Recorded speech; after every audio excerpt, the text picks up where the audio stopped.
PR পদ্ধতিতে নির্বাচন, আলাদা দিনে গণভোট এবং লেভেল প্লেইং ফিল্ড নিশ্চিত করা সহ নানা ইস্যুতে আলোচনা করতে নির্বাচন কমিশনে জামায়াতের প্রতিনিধি দল। বর্তমান কমিশনের সাথে দলটির এটাই প্রথম আনুষ্ঠানিক বৈঠক। সোমবার বেলা 12টায় দলের নায়েবে আমির ডাক্তার সৈয়দ আব্দুল্লাহ মোহাম্মদ তাহিরের নেতৃত্বে 5 সদস্যের প্রতিনিধি দল ইসিতে প্রবেশ করে। বৈঠকে অংশ নেন প্রধান নির্বাচন কমিশনার, অন্য 4 নির্বাচন কমিশনার এবং ইসি সচিব। প্রায় 3 ঘন্টার বৈঠক শেষে ডাক্তার তাহের সাংবাদিকদের বলেন, নভেম্বর মাসেই আলাদা করে গণভোটের আয়োজন করতে কমিশনের কাছে যুক্তি তুলে ধরেছে জামায়াতে ইসলামী। তিনি বলেন, একই দিনে নির্বাচন এবং গণভোট হলে সংস্কার নগণ্য ইস্যুতে পরিণত হবে।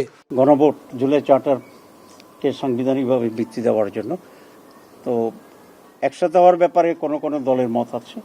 আমরা বলেছি না, এটা আলাদা হইতে হবে, কারণ দুইটা বিষয়। একটা হচ্ছে আমাদের কতগুলো রিফর্মস আছে, এটা ইলেকশন যখন হোক, ইলেকশন যেভাবে হোক, তার বাইরে এটা জাতির জন্য একটা স্থায়ী একটা রিফর্মসের বিষয়। তো যেহেতু এটা একটা আলাদা গুরুত্বপূর্ণ বিষয়, এটাকে আলাদা গণভোটের মাধ্যমেই এটার উপরে জনমত গ্রহণ করা এটা উচিত। এ সময় পিআরের পক্ষে ব্যাখ্যা তুলে ধরে জামাতের এই শীর্ষ নেতা আরো বলেন, পিআর পদ্ধতিতে নির্বাচন হলে দিনের ভোট রাতে হবে না।